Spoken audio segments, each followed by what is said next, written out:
Convosco agora Roberto Rabelo, cuja palestra hoje subordina-se ao título Daqui a 5.000 anos.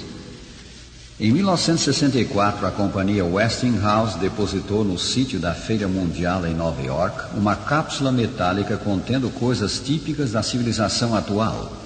Entre os objetos escolhidos como representativos do tempo presente figura um exemplar das Escrituras Sagradas, um atlas mundial em microfilme, um pedaço de material de isolação do calor de uma nave espacial, alimento desidratado, um maiô biquíni, uma gravação dos Beatles e escritos em microfilme totalizando 20 milhões de palavras. A cápsula, que jaz sob uma lousa de granito, identificadora do local, foi enterrada a poucos metros de onde se encontra a sua predecessora, guardada 25 anos antes. Uma inscrição ordena a quem encontrar essa cápsula que a deixe intacta até transcorrerem aproximadamente 5.000 anos.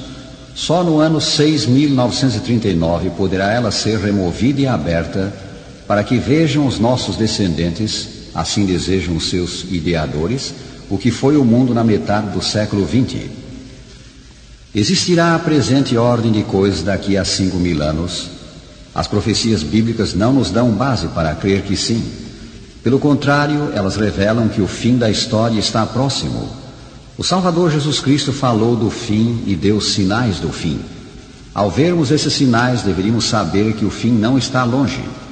Falando, por exemplo, do sinal da pregação mundial do Evangelho, Jesus disse: será pregado este Evangelho do reino por todo o mundo, para testemunho a todas as nações, então virá o fim.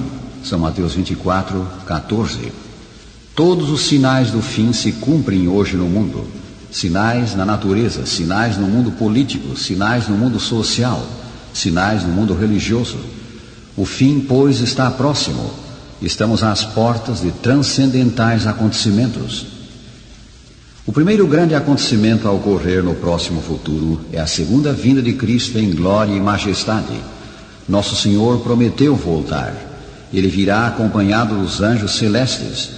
Jesus virá para buscar os seus filhos. A promessa dele ao retornar ao Pai foi: e quando eu for e vos preparar lugar, voltarei e vos receberei para mim mesmo, para que onde eu estou estejais vós também. São João 14, 3. Ao voltar Jesus, todos os justos serão removidos da terra. Os que morreram em Cristo ressuscitarão. Os que estiverem vivos serão transformados. Então a vasta multidão dos filhos de Deus de todos os tempos será arrebatada da terra e conduzida para estar com Cristo. O apóstolo diz: porque o mesmo Senhor descerá do céu com alarido e com voz de arcanjo e com a trombeta de Deus, e os que morreram em Cristo ressuscitarão primeiro. Depois nós, os que ficarmos vivos, seremos arrebatados juntamente com eles nas nuvens, a encontrar o Senhor nos ares, e assim estaremos sempre com o Senhor. 1 aos Tessalonicenses 4, 16 e 17. A estupenda manifestação de glória e poder que acompanhará a segunda vinda de Cristo trará súbito fim à presente ordem de coisas. Todos os ímpios serão mortos. O atual mundo humano terá o seu fim sobre a terra. Declara São Paulo: então será de fato revelado o iníquo, a quem o Senhor Jesus matará com o sopro de sua boca e o destruirá pela manifestação de sua vinda. 2 aos Tessalonicenses 2, versículo 8. O segundo grande acontecimento do próximo futuro será a redução da terra a um estado de desolação. Esse estado virá por não haver homens vivos na terra. Todos os justos terão sido levados para o céu, e todos os ímpios jazerão mortos. Além disto, a luta final dos povos, o Armagedon, as violentas convulsões da natureza que ocorrerão sob a sétima praga, alterarão a fisionomia do nosso planeta. O profeta Jeremias diz: olhei para a terra e ei-la sem forma e vazia, para os céus e não tinham luz. Olhei para os montes e eis que tremiam, e todos os outeiros estremeciam. Olhei e eis que não havia homem nenhum, e todas as aves dos céus haviam fugido. Olhei ainda e eis que a terra fértil era um deserto, e todas as suas cidades estavam derribadas diante do Senhor. Jeremias 4, 23 a 26. Esse estado caótico da terra perdurará por 1000 anos. Durante esse tempo, Satanás estará preso. preso no sentido de não ter ocupação, de não ter a quem tentar, pois todos os homens estarão fora do seu alcance. Profetizando isso, o apóstolo São João diz: então vi descer do céu um anjo, tinha na mão a chave do abismo e uma grande corrente. Ele segurou o dragão, a antiga serpente que é o diabo, Satanás, e o prendeu por 1000 anos. Lançou-o no abismo, fechou-o e pôs selo sobre ele, para que não mais enganasse as nações até se completarem os 1000 anos. Apocalipse 20, versículos 1 a 3. Durante 1000 anos, Satanás vagueará de um lugar para outro na terra desolada, para contemplar os resultados de sua rebelião contra a lei de Deus. Durante esse tempo, seus sofrimentos serão intensos. Desde a sua queda, a sua vida de incessante atividade baniu a reflexão. Agora, porém, está ele despojado de seu poder e entregue a si mesmo para contemplar a parte que desempenhou desde que, a princípio, se rebelou contra o governo do céu, e para aguardar com temor e tremor o futuro terrível em que deverá sofrer por todo o mal que praticou e ser punido pelos pecados que fez com que fossem cometidos. Durante os 1000 anos, ou milênio, os justos reinarão com Cristo no céu e terão parte no julgamento dos ímpios. Lemos: e viveram e reinaram com Cristo durante 1000 anos. Apocalipse 20, 4. O terceiro grande acontecimento será a erradicação do mal, o fim do drama do pecado. Passados os 1000 anos, Deus visitará de novo a terra. Os salvos, com a Jerusalém celestial, serão transferidos para aqui. O apóstolo diz: vi a cidade santa, a nova Jerusalém, que descia do céu da parte de Deus. Então Deus chamará os ímpios à existência. Os restantes dos mortos, diz a Escritura, não reviveram até que se completassem os 1000 anos. Apocalipse 20, versículo 5. Esses outros mortos são os ímpios. Ao voltar Jesus para buscar seu povo, terá lugar a primeira ressurreição, na qual terão parte só os justos mortos. São João diz: bem-aventurado e santo é aquele que tem parte na primeira ressurreição. Apocalipse 20, versículo 6. A segunda ressurreição, que virá no fim do milênio, será a ressurreição dos ímpios. Ao ressuscitarem os ímpios, Satanás os moverá à ação contra os salvos. Lemos: quando, porém, se completarem os 1000 anos, Satanás será solto da sua prisão e sairá a seduzir as nações que há nos 4 cantos da terra, Gog e Magog, a fim de reuni-los para a peleja. O número desses é como a areia do mar. Marcharam então pela superfície da terra e sitiaram o acampamento dos santos e a cidade querida. Apocalipse 20, versículos 7 a 9. Então virá o fim do mal, assim descrito pelas Escrituras. Desceu, porém, fogo do céu e os consumiu. Ao descer fogo do céu, a terra inteira será conflagrada. O apóstolo São João fala disso como o lago do fogo.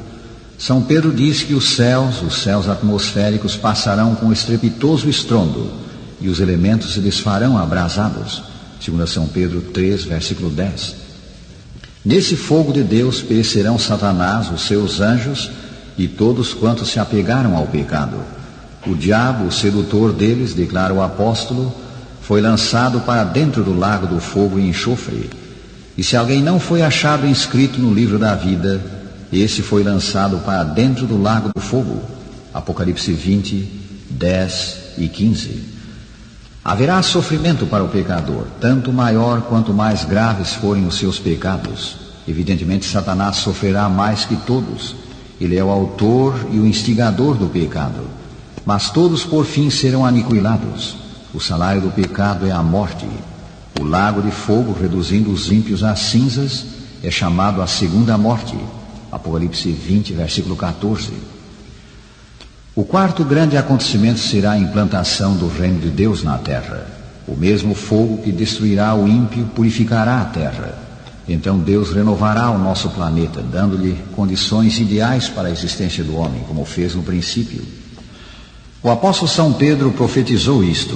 Nós, escreveu ele, segundo a sua promessa, esperamos nova terra. 2 São Pedro 3, 13. E São João, em visão de Deus, contemplou essa nova terra. Escreveu ele: vi novo céu e nova terra, pois o primeiro céu e a primeira terra passaram e o mar já não existe. Apocalipse 21, versículo 1. Nessa terra renovada viverão os salvos na eternidade. Aí os vai Deus cumular de bênçãos. Todos os males do presente desaparecerão. Lá não mais haverá guerras, nem violência, nem injustiças. Lá não mais haverá sofrimento. E Deus lhes enxugará dos olhos toda a lágrima. E a morte já não existirá, já não haverá luto, nem pranto, nem dor, porque as primeiras coisas passaram. Apocalipse 21, versículo 4.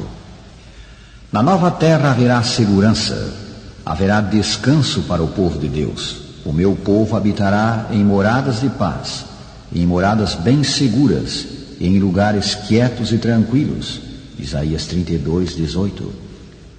Tais são, meus amigos, os portentosos eventos para os quais caminhamos. No grande programa de Deus, a noite do pecado está prestes a findar. Não haverá mais 5.000 anos de guerras, de morte e de dor. Chegamos ao limiar da grande e dramática transição, a transição de um mundo arruinado para o mundo perfeito que Deus vai criar. No livro Rio Grande do Sul, Terra e Povo, Lourenço Mário Prunes fala do nosso estado mais meridional como sendo em tudo fronteira.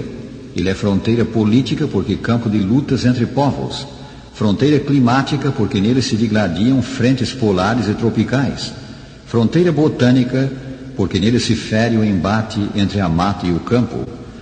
Qual o estado sulino, tal é o tempo em que vivemos, fronteira entre duas eras, a escura era do pecado e o eterno reino celestial.